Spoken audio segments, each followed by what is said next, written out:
அனைவருக்கும் வணக்கம். இன்னைக்கு வீடியோவில் என்ன பார்க்க போகிறோம் அப்படின்னா, மிதுன ராசிக்காரர்களுக்கு அடுத்தடுத்து வரக்கூடிய நாட்களில் பலன்கள் எப்படி இருக்க போகிறது அப்படின்னு தெரிஞ்சுக்க போகிறோம். நீங்கள் 12 ராசியில் என்ன ராசிக்காரங்க அப்படிங்கிறத மறக்காமல் கீழே கமெண்ட் பாக்ஸில் பதிவிடுங்க. மிதுன ராசிக்காரர்கள் அப்படின்னா மறக்காமல் வீடியோக்கு ஒரு லைக் பண்ணிவிட்டு உங்களுக்கு இந்த வருடத்தினுடைய தொடக்கத்தில் இருந்து என்னென்ன விஷயங்கள்லாம் நன்மையாக நடந்திருக்கு, என்னென்ன விஷயங்களை நீங்கள் எதிர்பார்த்து காத்திருக்கீங்க அப்படிங்கிற உங்களுடைய கருத்துக்களை கீழே கமெண்ட் பாக்ஸில் பதிவிடுங்க. வீடியோவில் இன்னும் நிறைய பயனுள்ள தகவல்கள் சொல்லப்பட்டிருக்கு. ஸ்கிப் பண்ணாமல் முழுசாக பாருங்கள்.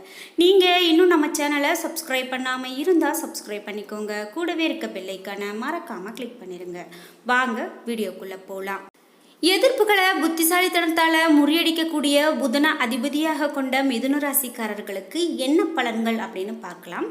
சூரிய பகவான் உங்களுடைய ராசிக்கு 11ஆம் இடத்துல இருக்காரு. வெளிநாடு செல்ல வேண்டும் அப்படின்னு விருப்பப்படுறீங்க அப்படின்னா தாராளமாக நீங்கள் இந்த காலகட்டத்தில் ஏற்பாடு செய்யலாங்க. வெற்றி கிடைக்கும் அப்படின்னு சொல்லலாம். இதே போல் தேவையான பணத்தை நண்பர்கள் உங்களுக்கு தர தயாராக இருப்பாங்க. இவ்வளவு நாளாக நீங்கள் கேட்ட இந்த பண விஷயம் கூட உங்களுக்கு கிடைக்காம போயிருக்கலாம். ஆனால் இனி வரக்கூடிய காலகட்டம் உங்களுக்கு ரொம்ப சிறப்பான அள்ளித்தரக்கூடிய காலகட்டமாக இருக்க போகுதுங்க. இதோடு சந்திரனுடைய சஞ்சாரமும் நற்பலன்களை கொடுக்கும். புதிய முறைகளை புகுத்தி வியாபாரத்தை விருத்தி செய்வீங்க. தொழில் துறைகளில் இருந்த இடையூறுகள் நீங்கி பொருளாதார முன்னேற்றம் ஏற்படலாம். செவ்வாய் 9, 10ஆம் இடத்துல இருக்காரு. வீடு கட்டுவதற்கான மனை இடம் வாங்குவீங்க. உங்களுடைய நிதானமான போக்கால விரோதிகளையும் நண்பர்களாக மாற்றுவீங்க. சிறிய முதலீட்டில் அதிக லாபம் பெறுவீங்க. புதன் 10ஆம் இடத்துல இருக்காரு. இந்த திட்டமிட்ட வெளியூர் பயணங்கள் உங்களுக்கு வெற்றிகரமாக அமைய தன வரவை உண்டாக்கும். மேலும் தொட்ட காரியம் தடையில்லாமல் துளங்கும். சிறு வியாபாரிகள் பெரும் லாபம் பெறுவாங்க. குரு 11ஆம் இடத்துல இருக்காரு. தனியார் துறை ஊழியர்களால் நல்ல வருமானம் பெறுவீங்க. அரசாங்க ஊழியர்களுக்கு இடமாற்றம் உண்டாகும். புதிய தொழில் தொடங்க நண்பர்களுடைய உதவி கிடைக்கும். சுக்கிரன் 10 மற்றும் 11ஆம் வீட்டில் அமர்ந்திருக்காரு. தள்ளி போன திருமண காரியங்கள் நடக்கும். வீட்டில் மழலை சத்தம் எதிரொலிக்கும் அப்படின்னே சொல்லலாம். இவ்வளவு நாளா குழந்தை இல்லையே அப்படின்னு கவலைப்பட்டுட்டு இருந்த இந்த ராசிக்காரர்களுக்கு கூட தற்போது குழந்தை வரம் கிடைக்கக்கூடிய காலகட்டமாக அமைய போகிறது. உங்களுடைய இஷ்ட தெய்வத்தை நினைத்து நீங்கள் மனதார வேண்டிக் கொள்ளுங்க. அது மட்டும் இல்லாமல் உங்களுடைய குலதெய்வ கோவிலுக்கு சென்று அடிக்கடி நீங்கள் வழிபட்டுட்டு வாங்க. கண்டிப்பாக இனி வரக்கூடிய காலகட்டம் உங்களுக்கு மிகவும் நன்மையாக நடக்கும்.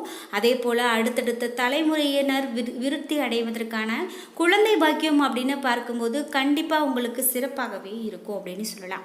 பழைய வீட்டை புதுப்பித்து அலங்காரம் செய்வீங்க. சனி 9ஆம் இடத்துல இருக்காரு. கொடுத்த வாக்கை காப்பாற்ற வேண்டும் அப்படிங்கிறதுல தீர்மானமாக இருப்பீங்க. இல்லை அப்படின்னா அவமானத்தால் மனம் குன்றி போவீங்க. ராகு 10ஆம் இடத்துல இருக்காரு. தொழிலில் எதிர்பாராத லாபம் கூட உங்களுக்கு வந்து கிடைக்கும். கேது 4ஆம் இடத்துல இருக்காரு அப்படின்னே சொல்லலாம். இது மட்டும் இல்லாமல் தாயாருடைய மருத்துவ சிகிச்சைக்காக நீங்கள் செலவு செய்வீங்க. ஆனால் இதை பற்றி நீங்கள் ரொம்பவே கவலையெல்லாம் பட வேண்டாம். அந்த மருத்துவ செலவானது உங்களுக்கு உபயோகமானதாக தான் இருக்கும். கண்டிப்பாக உங்கள் தாயார் நல்ல ஒரு சிறந்த முறையில் முன்னேறி வர்றதை உங்களால் பார்க்க முடியும். இந்த மிதுன ராசிக்காரர்களுக்கு மேலும் என்னென்ன விஷயங்கள் சிறப்பாக சொல்லப்படுது அப்படின்னு பார்க்கும்போது இந்த வாரத்தில் மனதில் தெளிவு உண்டாகக்கூடியதாக இருக்கும். இது மட்டும் இல்லாமல் முயற்சிகளில் எதிர்பார்த்த பலன் கிடைக்கும்.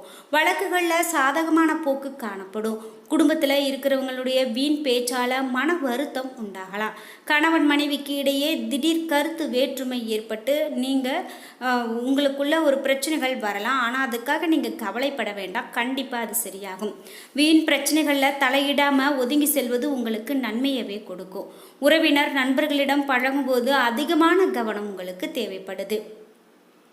வியாபாரத்தில் நீங்கள் எடுக்கக்கூடிய முயற்சிகள் அனைத்துமே வெற்றிப்படும். உத்தியோகத்தில் இருக்கிறவங்களுக்கு இடமாற்றம் உண்டாகலாம். உழைப்பு அதிகரிக்கும். தொழில் வியாபாரத்தில் எதிர்பார்த்த அளவு வேகம் இருக்கும். பணவரத்து உங்களுக்கு தாமதப்படலாம். ஆர்டர்கள் தொடர்பாக நீங்கள் அலையக்கூடிய அலைச்சல் உங்களுக்கு வெற்றியை தான் பெற்றுக் கொடுக்கும். பங்குதாரர்களுடன் இருந்து வந்த பிரச்சனைகள் எல்லாமே நீங்கி போகும். அரசாங்க அனுகூலங்கள் உங்களுக்கு கிடைக்கும்.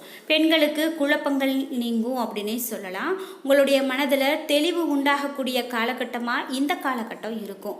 கலைத்துறையினருக்கு காரிய வெற்றிக்கு தேவையான உதவிகள் கிடைக்கும். கிடைக்கும். அரசியல் துறையினருக்கு வீண் வழக்கு விவகாரங்கள் உங்களுக்கு வரலாம். மாணவர்களுக்கு முயற்சிகளில் எதிர்பார்த்த பலன் கிடைக்கிறதுல தாமதங்கள் ஏற்படலாம். அதனால் நீங்கள் மனம் சோர்ந்து போகக்கூடாது.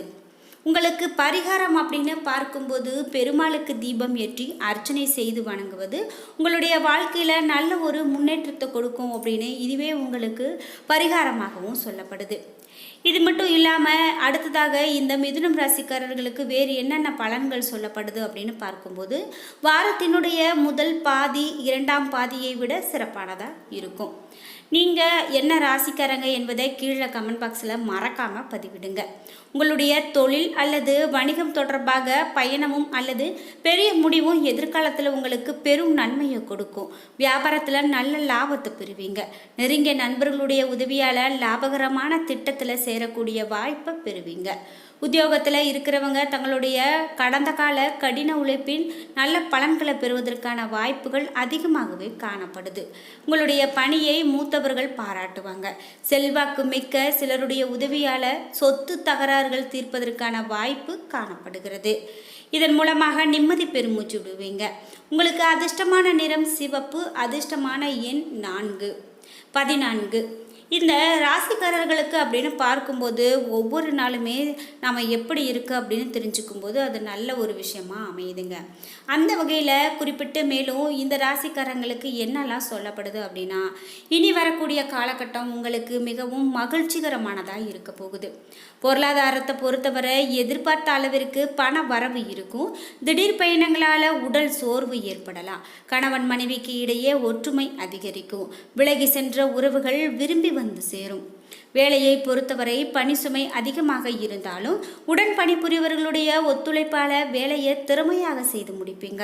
தொழிலை பொறுத்த வரைக்கும் எதிர்பாராத அளவிற்கு லாபம் கிடைக்கும். தொழில் ரீதியாக எடுக்கக்கூடிய ஒவ்வொரு முயற்சிக்கும் உங்களுக்கு நல்லதொரு பலனே கிடைக்கும். உடன் இருப்பவர்கள் பக்கபலமாக இருப்பாங்க.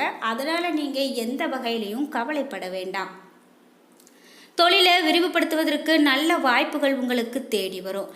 இந்த வாரம் மேலும் சிறப்பு மிகுந்த வாரமாக திகழ்வதற்கு விநாயக பெருமானை நீங்கள் வழிபடுவது மிகவும் நல்லது.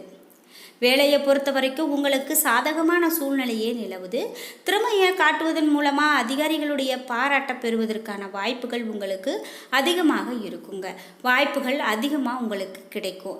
தொழிலை பொறுத்த வரைக்கும் எதிர்பார்த்ததை விட அதிக அளவு லாபம் கிடைக்கும். உடன் இருப்பவர்களால் ஆதாயம் உண்டாகும். இந்த வாரம் உங்களுக்கு சிறப்பு மிகுந்த வாரம் அப்படின்னு பார்த்தோம். இது மட்டும் இல்லாமல் சிறப்பு மிகுந்த வாரமாக திகழ்வதற்கு லக்ஷ்மி நாராயணரை வழிபட்டால் உங்களுக்கு மேலும் நல்ல பலன்கள் கிடைக்கும் அப்படின்னு சொல்லப்படுவதால் நீங்களும் இது போல முயற்சி செய்து பாருங்கள். வேலையை பொறுத்த வரைக்கும் வேலை சுமை சற்றே அவ்வப்போது அதிகரித்து தான் காணப்படலாம். புதிய வேலைக்கு முயற்சி செய்வதை தவிர்ப்பது உங்களுக்கு நல்லதுன்னு சொல்லப்படுது. உடன் பணிபுரிவர்களிடம் அனுசரித்து செல்ல வேண்டியது மிகவும் நல்லது. தொழிலை பொறுத்த வரைக்கும் எதிர்பார்த்த அளவிற்கு லாபம் கிடைப்பது சற்று கடினமானதாக இருக்கலாங்க. ஆனால் தொழிலை முன்னேற்றுவதற்காக மேற்கொள்ளக்கூடிய முயற்சிகள் அனைத்துமே வெற்றியை கொடுக்கும். இந்த வாரம் மேலும் சிறப்பு மிகுந்த வாரமாக திகழ்வதற்கு ஆஞ்சநேயரை வழிபட வேண்டியது உங்களுக்கு சிறப்பானது அப்படின்னு சொல்லப்படுது. இப்படி ஒவ்வொரு வாரமும் ஒவ்வொரு ராசிக்காரர்களுக்கும் பலன்கள் மாறிக்கொண்டே தான் இருக்கும். அந்த வகையில் 12 ராசிக்காரர்களுக்கும் இனி வரக்கூடிய அடுத்த 7 நாட்களில் எப்படிப்பட்ட பலன்கள் அமைய போகிறது அப்படின்னு நாம் தெரிஞ்சுக்கிறது ரொம்பவே முக்கியம். அந்த வகையில் இப்படியாக பலன்கள் அனைத்தும் மாறி இருக்கிறது. நீங்கள் 12 ராசியில் எந்த ராசிக்காரங்க என்பதை மறக்காமல் கீழே கமெண்ட் பாக்ஸில் பதிவிடுங்க. அது மட்டும் இல்லாமல் இந்த 2024ஆம் ஆண்டு தொடங்கியதில் இருந்து உங்களுடைய வாழ்க்கையில் இது போன்ற எதிர்பார்ப்புகள்லாம் நிறைவேறி இருக்குது, இது போன்ற விஷயங்கள்லாம் மாறி இருக்குன்னு ஏதாவது ஒரு விஷயங்கள் இருக்குது அப்படின்னா மறக்காமல் அதனை கமெண்ட் பாக்ஸில் பதிவிடுங்க. அது மட்டும் இல்லாமல் இந்த விஷயத்தில் நான் ரொம்பவே கவனமாக இருக்க வேண்டும் அப்படின்னு நீங்கள் தெரிஞ்சுக்கிட்டிங்கன்னா மறக்காமல் கமெண்ட் பாக்ஸில் பதிவிடுங்க. பொதுவாகவே ஒவ்வொரு ராசிக்காரர்களுக்கும் எப்படிப்பட்ட பலன்கள் அமைய போகிறது அப்படின்னு தெரிஞ்சுக்கிறது ரொம்பவே முக்கியம். அந்த வகையில் நம்ம சேனலில் அடுத்தடுத்து ஒவ்வொரு ராசிக்காரர்களுக்கும் என்னென்ன பலன்கள் அப்படின்னு நாம் பார்த்துட்ருக்கோம். அப்படி நீங்கள் தொடர்ந்து இது போன்ற ஒவ்வொரு வீடியோக்களும் உங்களுக்கு வரணும் அப்படின்னா மறக்காமல் வீடியோவுக்கு ஒரு லைக் பண்ணிவிட்டு சப்ஸ்கிரைப் பண்ணிடுங்க. என்ன நண்பர்களே, இன்னைக்கு வீடியோவில் நாம் இந்த ராசிக்காரர்களுக்கு எப்படிப்பட்ட பலன்கள் அமைய போகிறது அப்படின்னு பார்த்துட்டு இருந்தோம். வீடியோ உங்களுக்கு பிடிச்சிருந்தா லைக் பண்ணுங்கள், ஷேர் பண்ணுங்கள், கமெண்ட் பண்ணுங்கள். நீங்கள் இன்னும் நம்ம சேனலை சப்ஸ்கிரைப் பண்ணாமல் இருந்தால் சப்ஸ்கிரைப் பண்ணிக்கோங்க. கூடவே இருக்க பெல் ஐக்கானை மறக்காமல் கிளிக் பண்ணிடுங்க. நன்றி வியூவர்ஸ்.